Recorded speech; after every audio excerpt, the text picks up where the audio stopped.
আমজাদের তীর্যক কণ্ঠ দরজা ভেদ করে ওপারে পৌঁছালো। মায়া হোঁচট খাওয়ার মতন আঁতকে উঠল। ব্যস্ত পায়ে মীরের কাছে গেল। পাশে বসে মীরকে ডাকল। সাড়া নেই। মুখে স্পর্শ করলে হয়তো জেগে উঠবে, কিন্তু মীরের শরীরে মায়া স্পর্শ করতে ইতস্তত বোধ করল। হাতটি গালের কাছে নিল। কাঁপছে। মীরকে জাগাতে হলে তার শরীরে স্পর্শ করা দরকার। দ্বিধাবোধের ক্লান্ত হাতটি মীরের গালে স্পর্শ করেই দিল। মলিন কণ্ঠে ডাকল মীরকে। কোনো সাড়া নেই। মীরের ঘোর এত তাড়াতাড়ি কাটবে না, মায়া নিশ্চিত হলো। অন্যদিকে আমজাদ তাকে ডেকে হয়রান। মায়ার কিছু হলো বলে সে একটু আধটু ইতিমধ্যে ভাবা শুরু করেছে। মায়া মীরকে ছেড়ে ঘরের মূল দরজার কাছে এগোলো। কি করবে ভাবছে। মস্তিষ্কে ভয়াবহ চাপ প্রয়োগ করল। তেমন কোনো উপায় পেল না। সেকেন্ড কয়েক এরকম চুপচাপ থেকে মুখের অভিব্যক্তিতে ঘুম ঘুম ভাব আনল, যেন সবেই তার ঘুম ভেঙেছে। বুদ্ধি করে ঘরের আলো নিভিয়ে দিল। এরপর দরজা অর্ধেক খুলল। দরজা থেকে হাত সরালো না। আমজাদ বললেন, এতক্ষণ কেন লাগলো দরজা খুলতে? ঘুমিয়ে পড়েছিলাম। শরীর খারাপ লাগছে? কি হয়েছে? কখন থেকে খারাপ লাগছে? কাউকে ডাকবি তো। আমজাদ ব্যস্ত হয়ে উঠলেন। মায়া তাকে উত্তেজিত হতে বারণ করল। বাবা, সামান্য শরীর ক্লান্ত ছিল, তাই ঘুমিয়ে পড়েছি। তুমি চিন্তা করো না। তুমি এখন এখানে। আমজাদ থেমে থেমে বললেন, তোর কথা খুব মনে পড়ছিল। সেই ছোট্ট মায়া আজ কত বড় হয়ে গেছে। দুদিন পর সে পরের বাড়ি চলে যাবে, ঘর সংসার সামলাবে। ভাবতেই অবাক লাগছে। আমজাদের চোখে জল। তার অসহায় মুখখানি দেখে মায়ার চোখেও জলে ভরে উঠল। তবুও দরজা থেকে সরে দাঁড়ালো না। আমজাদ নিজের চোখের জল আড়াল করে বলল, ঘরের ভেতরে চল, বসে বসে কথা বলি। মায়া হঠাৎ করে উচ্চস্বরে না বলে উঠল। নিমিষেই গলা নামিয়ে ফেলল। আমতা আমতা করে বলল, আসলে বাবা, এখন আমি আবার ঘুমাবো। খুব ঘুম পেয়েছে। এরপর থেকে তো ব্যস্তই থাকতে হবে। কিসের ব্যস্ততা? তোর কাজ শুধু বউ সাজা। বাকি কাজ করার জন্য লোকের অভাব নেই। তুই শুধু আরামায়েশ করবি। মায়ার ইচ্ছে করছে না আমজাদের সাথে কথা বলার। কি বলবে? কোনো শব্দ সে তৈরি করতে পারছে না। প্রতিটা মানুষের সাথে কথা বলার আলাদা অনুভূতি দরকার। তেমনি নিজের বাবার সাথে কথা বলারও অনুভূতি দরকার। আপাতত মায়া সেই অনুভূতি সৃষ্টি করতে পারছে না ভয়ে। আমজাদ জোর করে ঘরে ঢুকে পড়লে সর্বনাশ। মায়ার চোখে ভয়। আমজাদ লক্ষ্য করলেন এবং বললেন কিঞ্চিৎ বিস্ময়কর হয়ে, তুই কোনো কারণে ভয় পেয়ে আছিস? না তো। তাহলে তোর চোখ মুখ এরকম দেখাচ্ছে কেন? ঘুম থেকে উঠলে চোখ মুখ এমনই দেখায়। তুমি যাও, পরে কথা বলবো। আমজাদ অবাক হলেন মায়ার আচরণে। মুখের উপর মায়া কখনো এভাবে কথা মাঝপথে থামিয়ে যেতে বলে না। আজ মায়াকে বড্ড উদ্বিগ্ন দেখালো। আমজাদ চোখ ছোট করে মায়ার ঘরের দিকে উকি দিয়ে দেখার চেষ্টা করলেন। মায়া হাতের সাহায্যে দরজাটার একটু নিচের দিকে চাপালো। আমজাদ বললেন, তুই ঘরের আলো অবধি নিভিয়ে দিয়েছিস, ভয় পাস না? না, আগে ভয় পেতাম, এখন আর পাই না। বলেই মায়া ঢোক গিলল। একবার মেঝেতে একবার চোখ তুলে আমজাদের দিকে তাকালো। আমজাদ আর কথা বাড়ালেন না। হঠাৎ বিয়ে হয় বোধহয় মেয়ের মাথায় খানিকটা সমস্যা হয়েছে ভেবে আমজাদ চলে যান। যেতে যেতে ভাবেন, মায়ার ঘরে এখন শালুককে পাঠাবেন। নিশ্চয় মায়ার কিছু হয়েছে বলে ওনার ধারণা। অন্যদিকে মায়া দরজা লাগিয়ে যেন হাঁপ ছেড়ে বাঁচল। ধপ করে খাটের উপর বসল। ঘরের বাল্ব না জ্বালিয়ে মোমবাতি জ্বালালো। কয়েকটা মোমবাতি জ্বালিয়ে দেওয়াতে সোনালি মৃদু আলো ছড়িয়ে পড়েছে। মীরের মুখটা আবছা আলোতে ভেসে উঠল। মায়া দেখল মুগ্ধতা নিয়ে। আমজাদের অধ্যায়ই শেষ নয়। শালুক অথবা অন্য কেউ আসবে বলে মায়ার ধারণা। একটু পরপর মায়া কান খাড়া করে শোনার চেষ্টা করে কারো পায়ের শব্দ, কেউ আসছে কিনা। মীর কখনো মদ্যপান করে না, আজ করেছে। মায়া বিভ্রান্ত নিয়ে ভাবছে সে কেন আজ খেলো। বোধহয় মোহিনীর সাথে ঝগড়াঝাটি হয়েছে। মায়া নিজে থেকেই ভেবে জবাব নিল। মীর বেঘোরে ঘুমাচ্ছে। মায়া পুনরায় বসা থেকে উঠে পায়চারি করছে। দ্য সাইলেন্ট ম্যানর বইটি থেকে মায়া জানতে পেরেছিল নেশার ঘোর থেকে একজনকে কিভাবে বেরিয়ে আনতে হয়। জড়িবুটি দিয়ে সুফিয়ান হায়দারের নেশার ঘোর কাটিয়েছিল। মায়ার মনে পড়তেই থমকে দাঁড়ায়। সেও এখন মীরের নেশা কাটাবে। তার জন্য তাকে ঘরের বাইরে যেতে হবে, ঝুঁকিপূর্ণ কাজ। তবুও উপায় নেই, করতেই হবে। রান্নাঘরে শালুক শেফালি। মায়া কখনো রান্নাঘরে আসে না, আজ এসেছে। শালুক তাকে দেখে স্বভাবতই ভ্রু কুঁচকে ফেলেন। খুব সহজে তারই ভ্রু কুঁচকানো মসৃণ হয় না, আজ তো হচ্ছেই না। মায়া গিয়ে শালুকের কাছেই ঘেঁষে দাঁড়ালো, তবে আবিষ্কার করছে কিছু বলার। বৈঠকখানায় থমাসন, তৃষ্ণা, সাহানারা এবং জয়ন্তন বেগম বসে আলাপ আলোচনা করছেন। আমজাদ তাদের আড্ডার মাঝ থেকে একবার চোখ রান্নাঘরে ফেলল। মায়াকে রান্নাঘরে দেখে তিনিও কিঞ্চিত অবাক হলেন। তখন অদ্ভুত আচরণ করেছে, আর এখন রান্নাঘরে। বলেছিল ঘুমাবে, আর এখন এখানে। মায়া বরাবরই দুষ্ট, আজও হয়তো তেমনই কিছু করেছে যা তাকে কিছুটা হলেও স্তব্ধ করেছে। আমজাদ দৃষ্টি নামিয়ে এড়িয়ে গেল। মায়াকে উসখুস করতে দেখে শালুক বললেন, তুই হঠাৎ এখানে, কিছু চাই? শালুকের কঠিন গলার প্রশ্ন শুনে মায়া প্রথমে ভয়ে চুপসে গেল। এরপর বলল, আমার তেঁতুলের শরবত লাগবে। শালুকের ঠোঁট গোল হয়ে গেল মায়ার কথা শুনে। সে শেফালির সাথে চোখাচোখি করলেন। হাতে থাকা দুধের পাতিলটা চুলায় রেখে বললেন, এই সময়ে তেঁতুলের শরবত দিয়ে কি করবি? মায়া থমথমে মুখে জবাব দিল, লাগবে। সব কিছুর জন্য প্রশ্ন করতে হয় না, কিছু প্রশ্নের জবাব হয় না। ফটাফট উত্তর দিয়ে দিল মায়া। শালুক নির্বিকারভাবে তাকিয়ে রইলেন কিছুক্ষণ। হঠাৎ মায়ার আচরণ বদলে যাওয়ার পেছনে সঠিক কারণ ব্যাখ্যা করতে পারলেন না। বললেন, তেঁতুলের শরবত, তাও রাতে? কি হয়েছে? শরীর খারাপ? বমি আসছে? মাথা ঘোরাচ্ছে? তুমিও তো বাবার মতো একসাথে অনেকগুলো প্রশ্ন করে ফেললে। যা বলছি জলদি দাও। শালুক কিছুটা কর্ধে স্বরে বললেন, হঠাৎ তোর বেয়াদবি বেড়ে গেছে দেখছি। আর দুদিন পর বিয়ে, আর এখনও তোর আদব কায়দা ঠিক হয়নি। শালুকের কণ্ঠ হাওয়ায় ভেসে গেল বৈঠকখানায়। আমজাদ শুনলেন শালুকের ধমক। বৈঠকখানা থেকে তিনি শালুকের উদ্দেশ্যে বললেন, তুমি মেয়ের সাথে চেঁচাচ্ছ কেন? যা বলছে শুনলেই তো হয়। শালুকের জবাব আসে, আপনার প্রশ্রয় পেয়ে আজ মেয়েটা মুখে মুখে তর্ক শিখেছে। যেমন বাবা তেমনই তার মেয়ে। বাবার মেয়ে বাবার মতোই তো হব, বলল মায়া। তার কথা শুনে শেফালি হাসে। শালুক মায়ার দিকে তাকালো না। হাতের কাজ করতে করতে বললেন, তোদের বংশের সমস্যা। তেরা তেরা কথা বলা তোদের রক্তে মিশে গেছে। আমি এতটুকু বলতেই মায়া তার মুখের কথা কেড়ে নিয়ে বলল, তুমি বলেই সংসার করছো, অন্য কেউ হলে করতো না, তাই তো? বলেই মায়া চাপা কণ্ঠে হাসে। শালুক জলজল চোখে তাকালো এবার মায়ার দিকে। ঘুরে শেফালিকে উদ্দেশ্য করে বলল, ওকে তেঁতুলের শরবত বানিয়ে দে, নয়তো আমার আরও কথা শোনাতে হবে। আমি শোনার জন্য প্রস্তুত মা, তুমি বলো। ভালোই লাগছে, খারাপ লাগছে না। মায়ার শালুকের কথোপকথন শুনে বৈঠকখানায় বসা আমজাদ নিঃশব্দে হাসলেন। বললেন, যেমন মা তেমনই তার মেয়ে।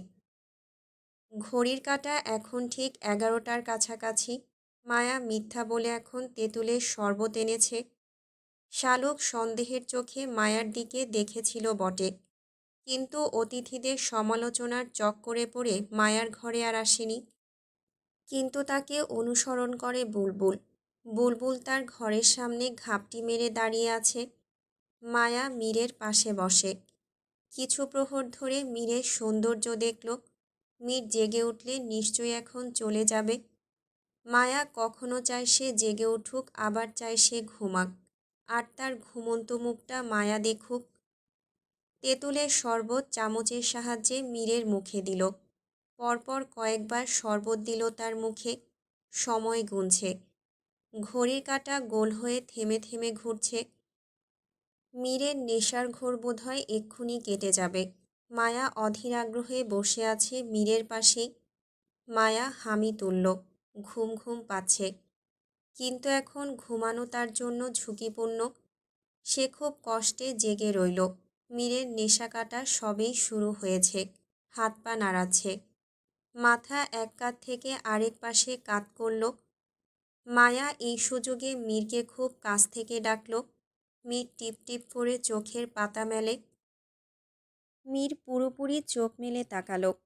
আবছা অন্ধকারে ঘরটা ছেয়ে আছে। প্রথমে সব কিছু অচেনা মনে হলো। এরপর এদিক ওদিক তাকাতে চেয়ে মায়াকে দেখল। তাকে দেখে শান্ত চোখে জিজ্ঞাসা করল, তুমি আমার ঘরে কি করছো? তোমার চরিত্রের ঠিক নেই দেখছি। এত রাতে একটা ছেলের ঘরে এসেছো। তোমার কি মতলব কে জানে। মায়া মীরের মুখে এরকম কথা শুনে হেসে উঠল। তার হাসি বাঁধনহারা। মীর আবার জিজ্ঞেস করল, হাসছো কেন? আগে বলো এই রাতে আমার ঘরে কি করছো? শুনুন মশাই, আমি আপনার ঘরে নই, আপনি আমার ঘরে। মীর এবার পুনরায় ঘরের চারপাশ দেখল। সত্যি এটা তার ঘর নয়। এরপর মনে পড়ল ঠিক ঘণ্টাখানেক আগের ঘটনা। সে মদ্যপান করে মায়ার ঘরে ঢুকেছিল। তার সাথে রং ঢং করে কথা বলছিল। এরপর আর কিছু মনে নেই তার। মীর বলল, কেউ এসেছিল? না। আমার নেশার ঘোর কিভাবে কাটালে? তেঁতুলের শরবত দিয়ে। কিভাবে জানলে? দ্য সাইলেন্ট ম্যানর বইটি থেকে। একদিন লেখক সুফিয়ান হায়দার এরকম নেশা করে ফারদিনাদের বাড়ি গিয়েছিল। এরপর ফারদিনা তেঁতুলের শরবত দিয়ে তার নেশা কাটিয়েছিল। আজ তাহলে তুমি কিছু সময়ের জন্য ফারদিনা হয়ে উঠেছিলে। যাক, ভালোই হয়েছে। নয়তো তোমার সাথে এত সুন্দর সময় কাটাতে পারতাম না। এখন আপনি চলে যান। মায়া যেন মীরকে তাড়িয়ে দিচ্ছে। মীর বলল, দুদিন পর এমনিতেই বিদেশ চলে যাব, আর তাড়িয়ে দিতে হবে না। তখন কিন্তু মনে পড়বে আমাকে। ছাই পড়বে। আপনাকে আর আমার মনে পড়বে না। যত দ্রুত আলিমনগর ছাড়বেন ততই আমার জন্য মঙ্গল। মেয়েদের বুক ফাটে তবুও মুখ ফাটে না। মনে পড়লেও বলবে না। তবু আমি ধরে নিলাম তোমার আমাকে মনে পড়বে।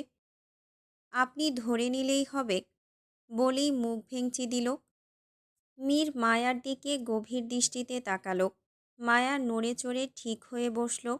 চোখ ভাঁজ করে বলল, এভাবে দেখবেন না। বারে, এভাবে দেখলে কি হবে? দুদিন পর তো দুলাভাই দেখবে। তার আগে শেষবারের মতো দেখে যাই। মায়া আর কিছুই বলল না। মীর মোমবাতির আলোয় মায়াকে একবার, দ্বিতীয়বার ঘড়ির দিকে তাকিয়ে বলল, চলি আমি। বলেই খাট থেকে নামল। মায়া তাৎক্ষণিক বিড়বিড় করে বলল, অসভ্য। মীর ঝুঁকে মায়ার দিকে চেয়ে বলল, শোনো মেয়ে, বাচ্চা বলে আজ ছেড়ে দিলাম, নয়তো দেখতে আমি মীর কতটা অসভ্য হতে পারি। বলেই মীর দরজা খুলে ঘর থেকে বের হতেই আড়ি পেতে থাকা বুলবুল ঠাস করে ঘরের মধ্যে পড়ে গেল। মায়া ও মীর হকচকিয়ে উঠল। বুলবুল কনুইতে মৃদু আঘাত পেল। শীতের সময় বলে সামান্য ব্যথায় কোকিয়ে উঠল। মায়া বুলবুলকে দেখে ভয়ে আধমরা হয়ে গেল। গলা শুকিয়ে কাঠ হয়ে গেছে। ঢোক গিলে গলা ভেজালো। তখন মীরকে হুট করে ঘর থেকে বের হতে বারণ করবে ভেবেও ভুলে যায় মীরের উল্টাপাল্টা কথার জন্য। সে বিছানা থেকে নেমে দাঁড়ালো। কাপা গলায় বুলবুলকে বলল, বুলবুল ভাই, তুমি এই সময়ে এখানে? বুলবুল হিহি করে হেসে বলল, আমি কিছু দেখিনি, আর কিছু শুনিওনি। মীর বলল, তুমি কিছু দেখনি আর শোনোনি মানে? কিছু করলে আর বললে নিশ্চয়ই দেখতে আর শুনতে। মায়া মীরকে দেখল। কী সব বলছে লোকটা, মুখে বিচ্ছে না অবধি। সে মনে মনে মীরকে আবার গালি দিল।